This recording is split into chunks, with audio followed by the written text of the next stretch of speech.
Hello दोस्तों, इसके पिछले वीडियो में हमने बात कर लिया है कंप्लीट सॉल्यूशन के बारे में। यानी कि हमने देखा था जो कंप्लीट सॉल्यूशन होता है वो होता है CF प्लस PI, यानी कि complementary function plus particular integral. So अगर हमें CS निकालना हो तो हमें CF और PI निकालना आना चाहिए। तो इस वीडियो में हम लोग बात करेंगे CF के बारे में, यानी कि rule to find complementary function.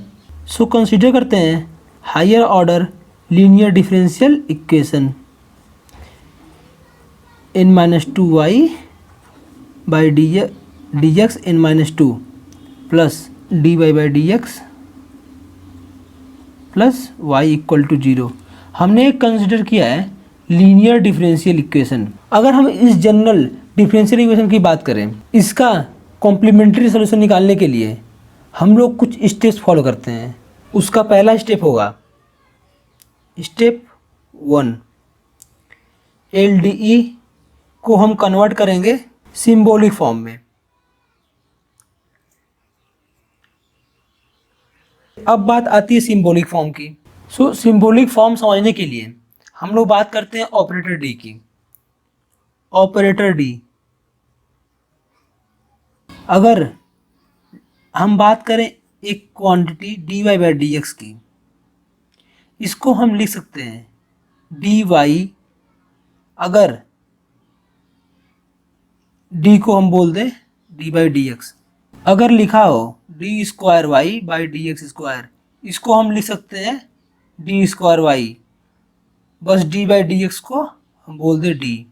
तो सिंबॉलिक फॉर्म लिखने के लिए हम लोग d को बोल देते हैं d बाई dx और इसे ही हम बोलते हैं ऑपरेटर d।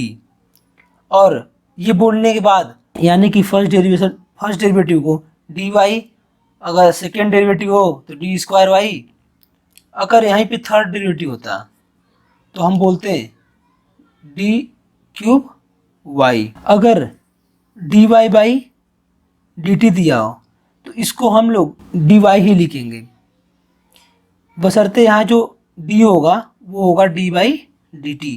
अगर t square by dt square लिखा हो, इसको हम लिखेंगे d स्क्वायर y, बस d यहाँ पे जो होगा वो होगा d बाई dt। अगर dx बाई dy लिखा हो, इसको हम लिखेंगे dx, क्योंकि यहाँ पे जो है वही आएगा यहाँ पे, और जो यहाँ पे d होगा वो होगा d बाई dy। अगर हमें LDE को सिंबॉलिक फॉर्म में कन्वर्ट करना हो तो हम लोग ऑपरेटर d का, यानी कि इस केस में हम लोग को d बाई dx को d बोलेंगे। और जैसे कि यहाँ पे फर्स्ट डेरिवेटिव था तो d लिखा, सेकेंड डेरिवेटिव था तो d स्क्वायर लिखा, थर्ड डेरिवेटिव था तो d क्यूब लिखा। इसी तरह यहाँ पे nth डेरिवेटिव है, इसलिए यहाँ आएगा d पावर ny, यहाँ d पावर n-1, क्योंकि यहाँ पे n-1th डेरिवेटिव है। सिमिलरली सारे टर्म को हम लोग लिख लेंगे इक्वल टू 0। अगर इसको हम थोड़ा अच्छे से लिखें तो इसको हम लिख सकते हैं d power n plus d power n-1 plus d power n-2 plus d plus 1 y, यानी कि हमने y को बाहर निकाला। सो ये दोनों ही सिंबॉलिक फॉर्म है। अब जो हमारा पहला स्टेप था यानी कि लीनियर डिफरेंशियल इक्वेशन को सिंबॉलिक फॉर्म में कन्वर्ट करने का, वो स्टेप कंप्लीट हुआ। अब दूसरा स्टेप 2 में हम लोग फाइंड करते हैं ऑक्सिलरी इक्वेशन।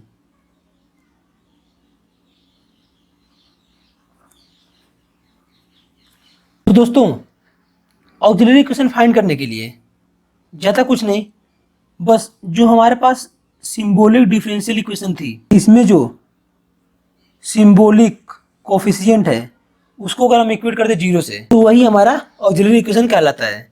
यानी कि हम यहाँ लिख सकते हैं d power n plus d power n-1 plus d n-2 plus d plus 1 equal to 0। Step 2 में हमें बस इतना करना होता है कि हम ऑक्सिलरी इक्वेशन लिख सकें। स्टेप 3 में हम लोग रूट्स ऑफ ऑक्सिलरी इक्वेशन की बात करते हैं, यानी कि जो भी हमारा ऑक्सिलरी इक्वेशन आया है उस ऑक्सिलरी इक्वेशन का हम लोग रूट फाइंड करेंगे। जैसा कि हमारा जो ऑक्सिलरी इक्वेशन था यहाँ पे वो था ये। अगर हम इस इक्वेशन को देखें तो इसकी डिग्री n है, यानी कि इसका n रूट होंगे। तो हम बोल देते हैं कि जो इसके n रूट हैं वो है m1, m2, m3, m4 और करते करते mn, यानी कि ये n रूट हमने एज्यूम किया।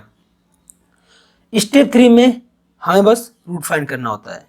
अब बात आती है स्टेप 4 की। स्टेप 4 में हम लोग सीधे कॉम्प्लीमेंट्री फंक्शन लिखते हैं according to nature of root. अब भैया नेचर ऑफ रूट की बात हो रही है, यानी कि केसेस बनेंगे, रूट रियल है, डिस्टिंक्ट है, इक्वल है, इमेजिनरी है, एक्सेट्रा।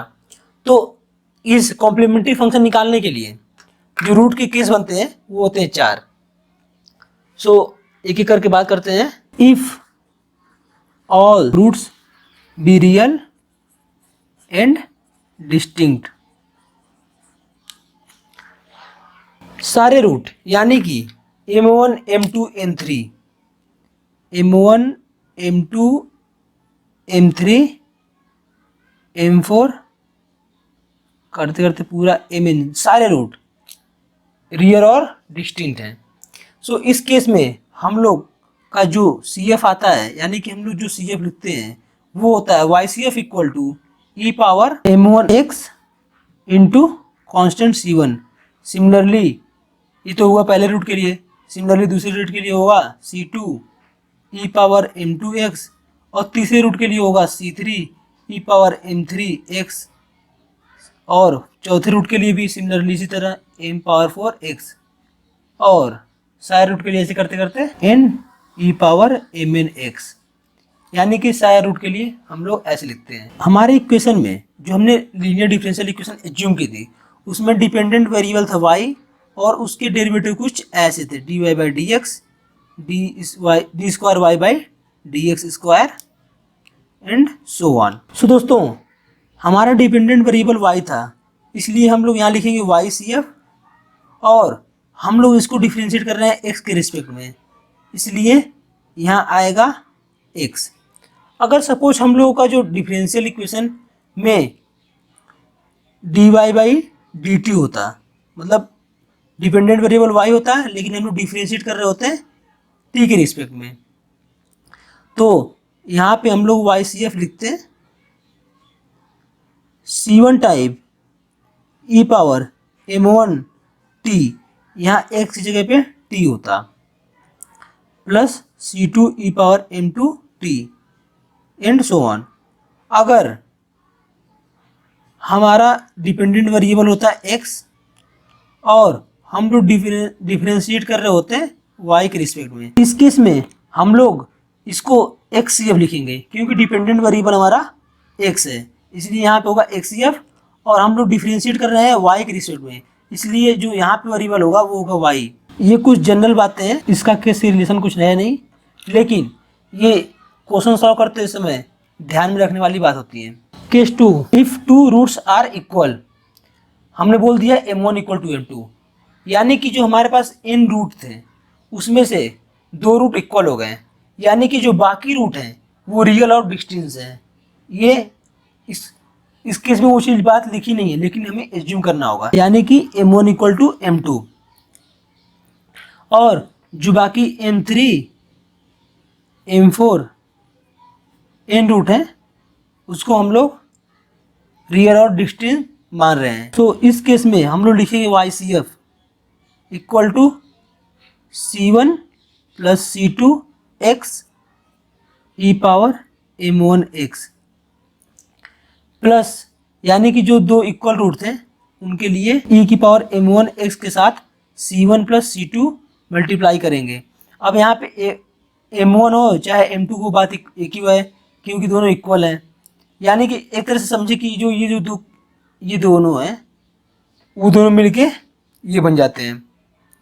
और जो बाकी है m3 m4 e power m3 x c4 e की power m4 x and so on. अगर यही हमें बोल दिया होता कि 3 रूट्स इक्वल हैं, यानी कि m1 equal to m2 equal to m3, so इस केस में जो YCF होता उसको हम लोग बोलते हैं, इसको हम लोग बोलते हैं जो अब YCF हम लोग लिखते हैं।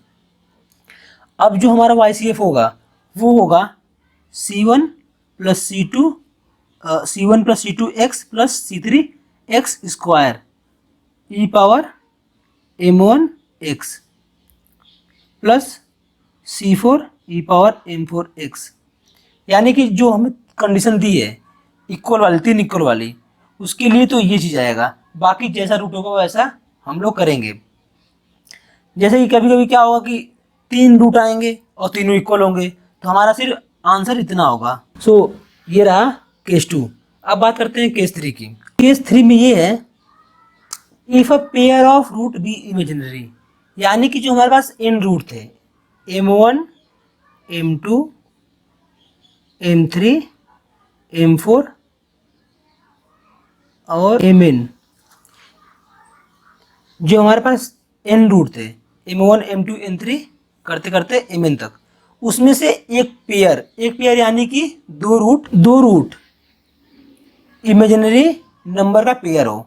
यानी कि अगर पहला रूट अल्फा प्लस आई बीटा फॉर्म का इमेजिनरी है तो दूसरा जो होगा वो होगा अल्फा माइनस आई बीटा। ऐसे केस में जो हम लोग YCF लिखेंगे ई पावर अल्फा एक्स, अल्फा यानी कि real part, into C1 constant time cos beta x, यानी कि जो इमेजिनरी पार्ट है उसमें आई के साथ जो भी होगा वो, plus C2 sine beta x. और जो बाकी रूट होंगे उनके लिए तो सिंपली अगर रियल और डिस्टेंस होंगे तो C3 E power m3 x and so on. अगर हमारे पास ऐसे रूट आते हैं बोलेगा तो नहीं, मतलब खुद ही निकालना पड़ेगा। इसलिए हमारे पास जो रूट आ रहा है उसमें दो पेयर ऑफ इमेजिनरी रूट हों, यानी कि एक हो m1 m2 का पेयर जो हो अल्फा 1 प्लस बीटा 1 और m2 हो अल्फा 1 माइनस आई बीटा 1, और जो दूसरा पेयर हो m3 m4 इसमें हो अल्फा 2 प्लस आई बीटा 2 और अल्फा 2 माइनस आई बीटा 2। कहने का मतलब ये है कि हमारे पास दो पेयर ऑफ इमेजिनरी रूट है। सो ऐसे केस में हम लोग जो YCF लिखेंगे वो होगा e power alpha 1 x C1 cos beta x plus C2 sine beta x, plus इसके लिए e power alpha 2 x C1 cos, यहाँ पे बीटा 1 यहाँ पे बीटा 2 x प्लस C2, यहाँ पे हमने कांस्टेंट C1 और C2 ले लिया है तो यहाँ पे कांस्टेंट C3 और C4 ले लेते हैं क्योंकि कांस्टेंट अलग रहते हैं, साइन बीटा 2x, और बाकी जैसा रूट होगा वैसा कर लेंगे। सो ये हमारी बात हो गई केस 3 की। अब बात करते हैं केस 4 की। फोर्थ केस में अगर दो पेयर ऑफ इमेजिनरी रूट आए और वो दोनों इक्वल हों, जैसे कि हमारे पास इसमें दो पेयर हमने कंसिडर किया था, एक पेयर ये और एक पेयर ये। सो दोनों डिफरेंट था। पहले पेयर में अल्फा 1 बीटा 1 आ रहा था, लेकिन जो दूसरा पेयर था उसमें अल्फा 2 बीटा 2 आ रहा था, अल्फा 2 बीटा 2। लेकिन दो पेयर हो इमेजिनरी रूट के, लेकिन दोनों सेम हो, यानी कि अल्फा प्लस आई बीटा और m2 अल्फा माइनस आई बीटा, और m3 और m4 का जो पेयर होगा ये भी सेम अल्फा प्लस आई बीटा अल्फा माइनस आई बीटा, यानी कि दो पेयर हैं इमेजिनरी रूट के लेकिन दोनों इक्वल हैं। ऐसे केस में हम लोग CF लिखेंगे ई पावर अल्फा एक्स, चारों कंबाइंड, यानी कि C1 प्लस C2 x